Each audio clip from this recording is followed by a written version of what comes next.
സത്യം പറഞ്ഞ എനിക്കിപ്പോ പവിയെ പോലും പേടിയാ. പവിക്കും സ്നേഹവും ഇഷ്ടമൊക്കെ വെറൊരു തമാശയാണെങ്കിലോ അച്ഛനെ പോലെ മറ്റൊരു ടീച്ചർ ആവാൻ എനിക്ക് വയ്യ. സോറി പവി.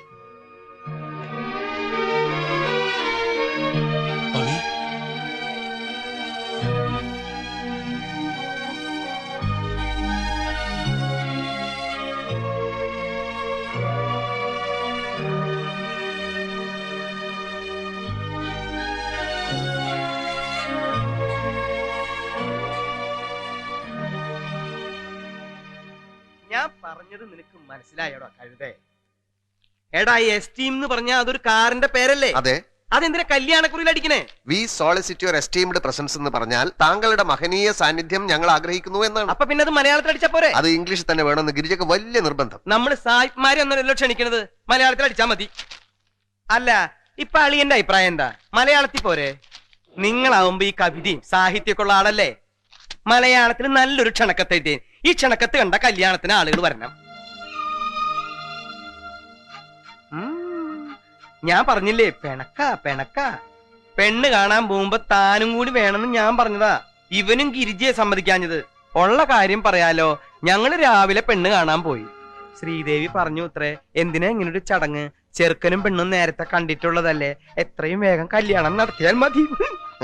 അല്ല, അവിടെ ഇവിടെയൊക്കെ ആളുകൾ അറിഞ്ഞു പോയില്ലേ, മാനക്കേട് മാറ്റണ്ടേ? അതിപ്പോ നാരായണനല്ല, ആരായാലും അവർക്ക് ഈ ചടങ്ങ് നടത്തിയാൽ മതിയെന്നാ എഴുതിയാ. ആ, അവളുടെ മനസ്സ് മാറുന്നതിന് മുമ്പ് സംഗതി നടത്താമെന്ന് ഞങ്ങൾ അങ്ങോട്ട് തീരുമാനിച്ചു. ദേ കല്യാണ സാരി എടുത്തു. ഇത് ഗിരിജയുടെ സെലക്ഷൻ, ഇത് എന്റെ സെലക്ഷൻ. ഇതില് ബ്ലൗസ് പീസും ഉണ്ട്. ഇതിലേതാ നല്ലത്? മേനോ കണ്ട് ഓക്കെ പറഞ്ഞാലേ എനിക്ക് തൃപ്തിയാവൂ. ദേ നോക്കിയേ, ഇതല്ലേ നല്ലത്? ദേവിക്ക് ചേരുന്നത് ഇതാണെന്ന് ഞാൻ പറഞ്ഞു.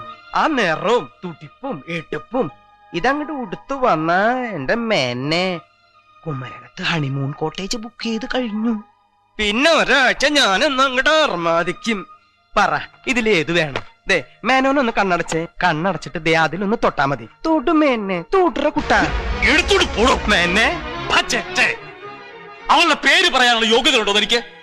അവളെ ദേവി എന്ന് വിളിക്കാൻ ഈ ലോകത്ത് എനിക്ക് അവകാശമുള്ളൂ, എനിക്ക് മാത്രം. അല്ല എന്ന് പറഞ്ഞ അച്ഛൻ പിന്മാറിയത് കൊണ്ടല്ലേ ഞങ്ങൾ ഇങ്ങനെ തീരുമാനിച്ചത്. ഇനിയിപ്പോ അവകാശവും പറഞ്ഞുകൊണ്ട് വന്ന പറയൂടാ. എന്റെ മനസ്സ് തിരിച്ചറിയാൻ വയ്യാത്ത നിനക്ക് നിന്റെ പെണ്ണും പിള്ളയ്ക്കും വേണ്ടി ഞാൻ പിന്മാറുന്ന പ്രശ്നമില്ല. മേനെ, താൻ കാര്യമായിട്ടാണോ ഈ പറയണേ? അതേടോ, ആർക്കെങ്കിലും ധൈര്യം ഉണ്ടെങ്കിൽ നിനക്ക്. ഇനി എന്ത് സംഭവിച്ചാലും ഈ തീരുമാനത്തിൽ മാറില്ല. ഇല്ലടാ, കൃഷ്ണൻകുട്ടി മേനാ പറയുന്നത്. പവി, അഞ്ജനെ വിളിക്ക്. ആ കുട്ടി വല്ലാതെ പരിഭവിച്ചോണ്ട് ഇറങ്ങിപ്പോയത്. വിളിക്ക്. ഞാൻ എവിടെയും പോയിട്ടില്ല അച്ഛാ, ഇവിടെ തന്നെ ഉണ്ട്. മേനെ, താൻ ക്ഷമിക്കണം. തന്റെ വായേന്ന് ഇങ്ങനെ ഒന്ന് വീണ് കിട്ടാൻ വേണ്ടിയാ ഞങ്ങൾ ഈ നാടകം മുഴുവൻ കളിച്ചത്. ദേ തിരക്കഥാ സംഭാഷണം ഇവൻ, സംവിധാനം ദാപ്പുറത്ത് നിൽക്കണ കാന്താരി.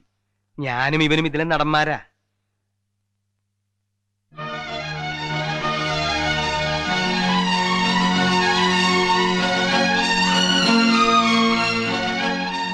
നാരായണ ഒന്ന് ചെല്ല്.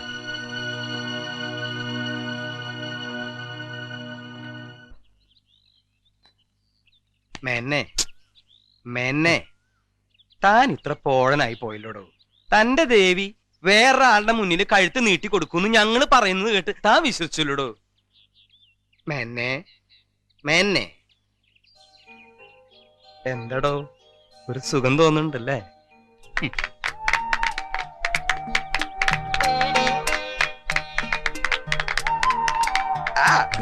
മതി, ഇനി ഇപ്പൊ ചിന്തിച്ചു നിൽക്കാൻ സമയമില്ല.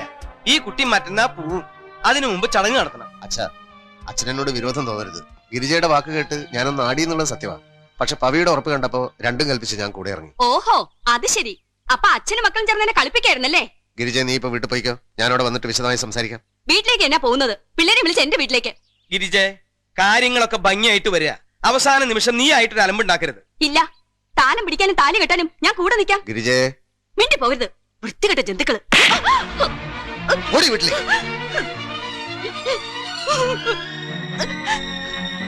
എന്താണ് നീ കാണിച്ചത്?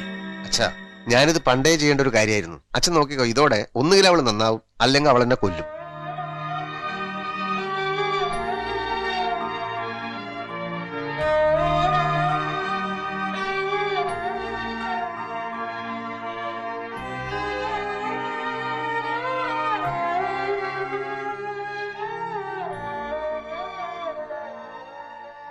പവി പവിക്ക് സന്തോഷായി അല്ലേ? അതുകൊണ്ടല്ലേ പിന്നെയും കണ്ണു നിറഞ്ഞത്.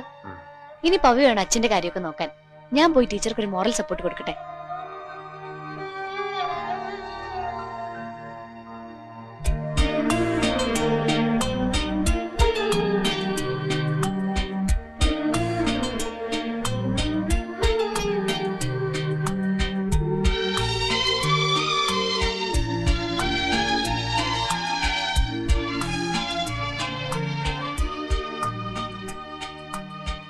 ആരാ സാക്ഷികള്?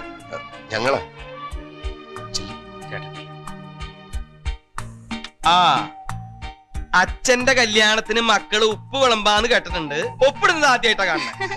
ആ ഇനി എല്ലാവരും ഒന്ന് ചേർന്ന് നിന്ന് ഞാനേ ഒരു കുടുംബ ഫോട്ടോ എടുക്കട്ടെ. അതില് ഫിലിമുണ്ടോ അങ്ങളെ? അതൊക്കെ പഴയ ചീപ്പ് തമാശയല്ലേ മോളെ. എല്ലാവരും ഒന്ന് അങ്ങോട്ട് ചേർന്ന് നിന്ന്. ആ നീ എന്താണ് ഇങ്ങനെ മാറി നിക്കണേ? ഇങ്ങോട്ട് കേറി നിക്ക്. അടുത്ത് നിന്റെ അല്ലേ? നീ എന്താ അവനെ കല്യാണം കഴിക്കാൻ പോണേ? ഇവിടെ വന്ന് നിക്കടേ. റെഡി? അയ്യോ ഒന്ന് വേഗം ആകട്ടെങ്ങളെ, എന്റെ ഫ്ലൈറ്റ് മിസ്സാവും. ഒരു ജീവിതം തന്നെ മിസ്സായ ആളാണ് മോളെ ഞാൻ. നിങ്ങൾക്ക് ഇപ്പൊ ഇത് കഴിഞ്ഞാലും അർമാദിച്ചൂടെ? എനിക്ക് എന്താ അർമാദം?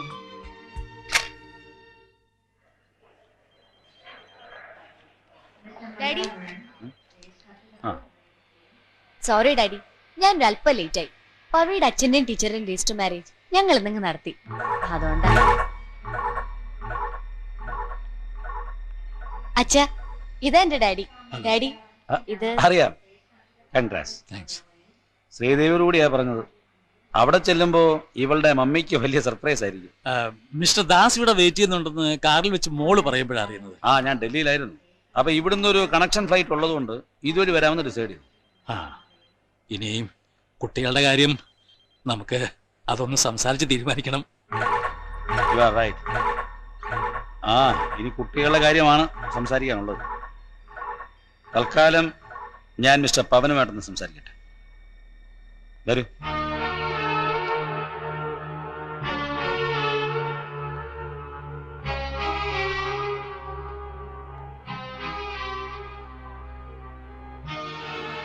So that was your decision. എന്റെ മകളെക്കാൾ നിനക്ക് സ്നേഹം അച്ഛനോടായിരുന്നു അല്ലേ? സ്നേഹം അളന്നു നോക്കാനൊന്നും എനിക്കറിയില്ല. ഒന്നെനിക്കറിയാം, അച്ഛന്റെ സന്തോഷം. അത് നഷ്ടപ്പെടുത്തിട്ട് എനിക്കൊന്നും നേടണ്ട. നിനക്ക് ഇതുകൊണ്ട് സംഭവിച്ച നഷ്ടങ്ങൾ എത്ര വലുതാണെന്നറിയോ? നഷ്ടം എനിക്കല്ല, നിങ്ങൾക്കാ സംഭവിക്കുക. ഹണിമൂൺ അമേരിക്കയിലേക്ക് വന്നാ മതി. കണ്ടില്ലേ, ഒന്നും അറിയാതെ അഞ്ജന ചിരിക്കുക. സ്റ്റേജിൽ ചെന്ന് നിങ്ങൾ എല്ലാ സത്യങ്ങളും തുറന്നു പറയുമ്പോ അവളുടെ ചിരിമായി. ഒരക്ഷരം മിണ്ടാതെ ഞാൻ അവളെ തിരിച്ചയച്ചത് എത്രമാത്രം വേദന ഉള്ളിൽ ഒതുക്കിയാണെന്ന് അപ്പോൾ മനസ്സിലാക്കും. ആ നിമിഷം നിങ്ങളുടെ എല്ലാ കണക്കൂട്ടലുകളും അവസാനിക്കും. പിന്നെ ഒരു ഞൊടിയുടെ പാഴാക്കാതെ അഞ്ജന എന്റെ അരികിലേക്ക് ഓടിയെത്തും. അതിന് ഞാൻ അനുവദിക്കുമെന്ന് തോന്നുന്നുണ്ടോ? അതിന് നിങ്ങളുടെ അനുവാദം ആവശ്യമില്ല. സ്നേഹം സത്യമാണെങ്കിൽ സ്നേഹിക്കുന്നവരെ ഒരു ശക്തിക്കും വേർപെടുത്താനാവില്ല. അതിന്റെ ഒരിക്കലും മരിക്കാത്ത തെളിവുകളാ എന്റെ അച്ഛനും ടീച്ചറും. ആ സാധു സ്ത്രീ ഒരായുസ് മുഴുവൻ എന്റെ അച്ഛനെ കാത്തിരുന്ന പോലെ ഞാനിവിടെ അഞ്ജനെ കാത്തിരിക്കും. എന്റെ കാത്തിരിപ്പ്, എന്റെ സ്നേഹം, അതൊക്കെ സത്യമാണെങ്കിൽ എന്റെ അഞ്ജനയെ നിങ്ങൾ ഏത് കടലിനപ്പുറം കൊണ്ട് ഒളിപ്പിച്ചാലും അവൾ തിരിച്ചു വരും, എത്ര കാലം കഴിഞ്ഞാലും. പവൻ, താൻ വെറും പവനല്ല, പത്തരമാറ്റ് തങ്കമാണ്. ഈശ്വരൻ ഒരു അച്ഛന് കൊടുത്ത സ്നേഹത്തിന്റെ, നന്മയുടെ പത്തരമാറ്റ് തങ്കം. ഇന്നലെ കണ്ട ഒരു പെണ്ണിന് വേണ്ടി ഒരു ജന്മം തനിക്കായി ജീവിച്ച അച്ഛന്റെ സന്തോഷം തല്ലി തകർത്തെങ്കിൽ തന്നോട് എനിക്ക് പുച്ഛം തോന്നുമായിരുന്നു. ഒന്നുകൂടി മിടുക്കിയായ മറ്റൊരു പെൺകുട്ടിയെ കാണുമ്പം താൻ എന്റെ മോളെയും തള്ളി പറയുമെന്ന് ഞാൻ കണക്ക് കൂട്ടിയേനെ. പക്ഷേ സ്നേഹത്തെക്കുറിച്ചുള്ള തന്റെ കാഴ്ചപ്പാട് അതെന്റെ എല്ലാ കണക്കൂട്ടലുകളെയും തെറ്റിച്ചേർന്നു.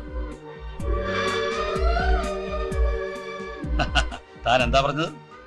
ജീവിതകാലം മുഴുവൻ താൻ എന്റെ മകൾക്ക് വേണ്ടി കാത്തിരിക്കുന്നു. വേണ്ടടോ, താൻ ഇനി ഒരു നിമിഷം അവൾക്ക് വേണ്ടി കാത്തിരിക്കേണ്ട കാര്യമില്ല. ഞാൻ എന്താ തരുകയാണ് അവളെ ഈ നിമിഷം, നിറഞ്ഞ മനസ്സോടെ, അഭിമാനത്തോടെ. എന്താ പെട്ടെന്നൊരു മിസ്റ്റർ മേനോൻ, നിങ്ങളോട് എനിക്ക് അസൂയാണ്. ചേട്ടാ, ഇങ്ങനൊരു മകനെ എനിക്ക് കിട്ടിയില്ലല്ലോ. പക്ഷെ ഇനി ഇവനെ ഞാൻ നിങ്ങൾക്ക് തിരിച്ചു തരില്ല. ഇവനെ ഞാൻ സ്വന്തമാക്കാൻ പോവാ. മരുമകനായിട്ടല്ല, സ്വന്തം മകനായിട്ട്